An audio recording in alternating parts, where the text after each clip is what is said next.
Hey everybody, Really here. Welcome to the full body sanding tutorial video, and I mean full, making the doll as perfectly professionally seamless as possible, all the way down to the forearms, lower legs, and feet. Before we even get started though, we need to talk about the materials that the dolls are made of. Most dolls that I've seen these days have hard plastic torsos, upper arms, and thighs. Some of them have hard plastic lower legs and feet as well, but the majority of the time those are hard vinyl instead, along with the forearms and hands. Now, the reason we need to take note of this before doing anything is because, as far as I found, vinyl cannot be sanded back to a perfectly polished finish. At best, you can get it to a soft matte. If you plan to body blush your doll, this isn't an issue, because you'll be spraying sealant on your doll and the whole thing will be matte anyway, so there will be no discoloration in areas. You also won't really notice much of a difference on lighter skinned dolls. The one thing you have to worry about is if you have a dark skinned doll that you aren't going to be body blushing. With the hard plastic, you can use acetone to do a quick wipe to slightly melt the surface and restore the semi-gloss finish to it. However, with the vinyl parts you can't do that. So any sanded parts will be lighter in color if you try to sand it. So if you're working on a dark skinned doll that you don't want to spray sealant on, then don't sand the vinyl parts. Unfortunately, I don't know any way around it. The good news, though, is that, for whatever reason, there aren't usually really bad seams on the vinyl parts, so it's usually not that big of a thing to deal with. Now that that's out of the way, let's talk about what you need. Number 1, goggles, because even though you're not using power tools, it's still possible for a piece of plastic to fly into your eye when you're trimming seams. Plus, they help to keep you from accidentally rubbing your eyes when your hands are coated in plastic or vinyl dust. It's very bad for your eyes. And I accidentally did that once and it was like I had pink eye for 2 days. So yeah, you want to be careful. And sorry, I can't picture them here. I can't find them at the moment when I'm recording, but I have them around. Number 2, a particle mask or a respirator. There's going to be lots of dust around from the plastic and vinyl, and you really don't want to breathe that stuff in. It's bad for your respiratory system in the long run, but even in the short run, you can get feverish if you breathe enough of it in one session. Number 3, optional, an X-Acto blade or carbide scraper. You don't have to have one. You can start right off with a rough grade diamond file, but personally I find it faster and easier to use something to cut or scrape the protruding seams like this one here. Number 4, a medium grade diamond coated file, like this for heavy duty sanding. Number 5, fine grade diamond files, and it's good to have a variety of shapes of these for sanding in different areas, around different shapes and such, as there's lots of nooks and crannies on your dolls all over the place to get into. Number 6, fine and superfine sanding sponges. Even the fine grade diamond files will still leave the finish a bit coarse, and a fine grade sanding sponge is more effective in smoothing things out before using the superfine sponge to finish things off. Do not use sanding blocks because they're too large and you can't distribute the pressure properly with them while you're working on such a small surface. They usually just really mess things up. Number 7, you'll need a cup of water and some paper towels. Your files are going to get pretty clogged often as you're sanding, so you'll want to rinse them occasionally or use a wet paper towel to wipe them down. Number 8, acetone and Q-tips. This is optional though. Acetone melts plastic, but it evaporates super quickly, so it can actually be useful to smooth things out if you wet a Q-tip with some and just wipe the area lightly and quickly with it. You can't wipe long, or the plastic will actually start melting as you're wiping and the Q-tip will start sticking to it. But I'll demonstrate so you can see how it's done. Like I said, it's not completely necessary. It depends on what kind of finish or effect you're looking for in the end. Number 9, another optional sealant, such as Mr. Super Clear or Purity Seal. If you're going to be body blushing your doll, you'll be using this anyway, but like I mentioned, there's that issue with dark-skinned dolls.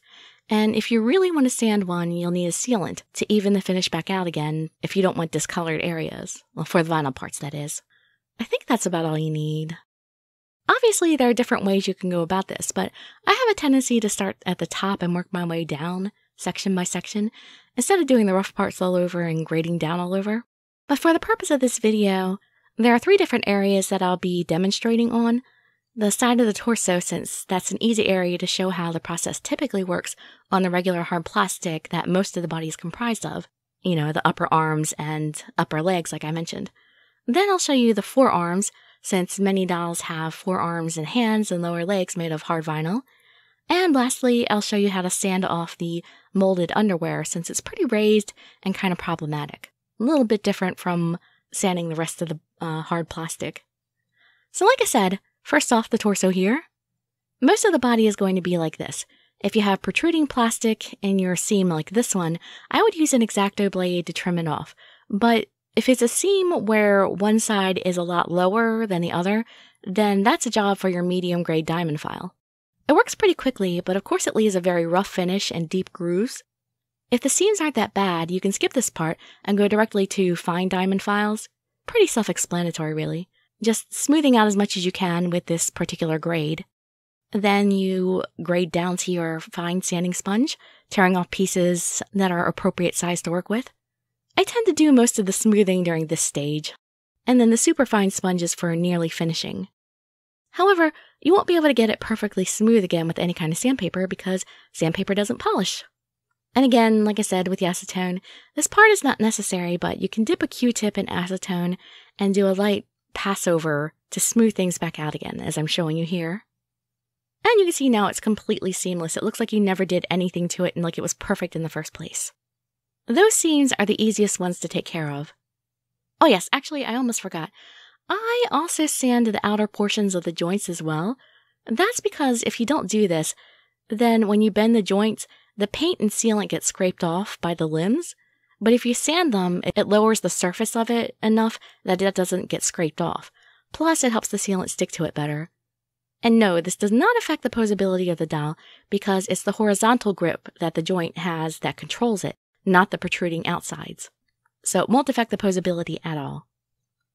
Now let's talk about the vinyl parts, which are typically the forearms, hands, and everything below the knees. If you watch my video about reshaping heads, then you've seen me sand vinyl before. It's not all that different from plastic, but it's a little more stubborn because of its elasticity and tendency of the particles to stick together. You never want to use medium-grade files or sandpaper on it, because if you end up carving grooves into it, it's really difficult to smooth them back out again. Even with the worst seams in any vinyl parts, I would advise that the harshest thing you should start out with is a fine-grade diamond file. And vinyl will clog the files a lot faster than hard plastic did, so you'll have to clear them out more often. Vinyl won't rinse out of them easily, so you'll need to use the wet paper towel to wipe them down as best you can. And then, of course, as usual, the fine sanding sponges, and then down to the superfine sanding sponges. Now for vinyl, working with superfine grade is the most important step, and much more important than it is for working with the other parts, because of how stubborn vinyl is. You'll still need to be a bit rough with it, just to get it smooth, whereas on other materials you often want to sand gently with it.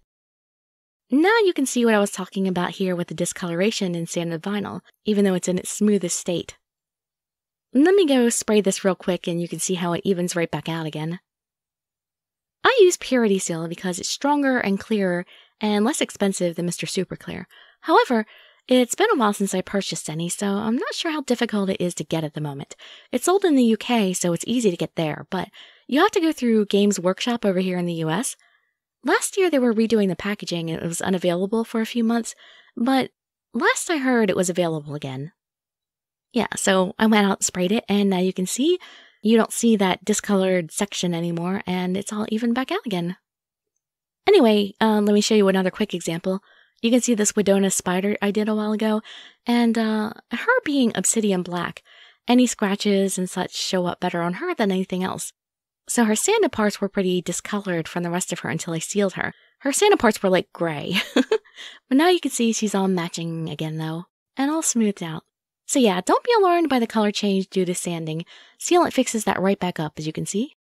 Now, the last area we have to address for this video is that pesky molded underwear. There are any number of ways you can go about this, but as the texture is so thick, I use my X-Acto blade to trim off as much as I can. If you decide to do this, obviously be very, very careful, or you can easily cut yourself.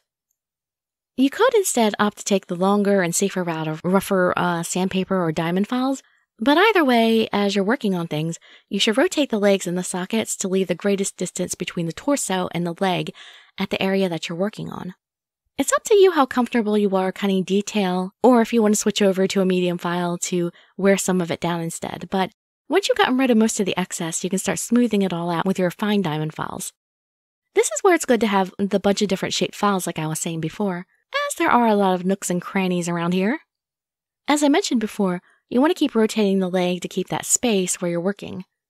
You can easily sand out any scratches that may end up on the thighs, but you still want to avoid them as much as possible. And then, once again, the fine sanding sponges, down to the extra fine sanding sponges, and if you so desire, an acetone wipe. But if you're sealing the body anyway, you really don't need the acetone wipe. So this is a fully sanded doll, detailed from neck to toe. It's a lot of work to do. This took me about 8 hours to do. It's a lot of work, but to me, I feel that it adds a lot of quality to a doll. It brings it to life just a little bit more and makes it that much more a piece of art, in my opinion. In fact, my next tutorial will be on body blushing, and one of the reasons I like to do the full body sanding is because body blushing looks a lot better without the seams. I want to do a separate video for the male body blushing because I'd like to show different details for the muscles on those, but that'll be a bit later down the line. Well, that's it for this video though. Like I said, I know it's a lot of work, but I would love to see more people putting this kind of detail into their pieces, so I hope it's of help to some of you out there. Or at least maybe some of you just found it interesting to see the kind of work I put into my pieces, or how I go about it. Other people do similar things but go about it different ways. Whatever the case though, thank you so much for joining me, and I'd be so grateful for any likes, subscriptions, shares, and feel free to ask any questions in the comments. Hope to see you in my next video. Really signing out. Bye-bye everybody.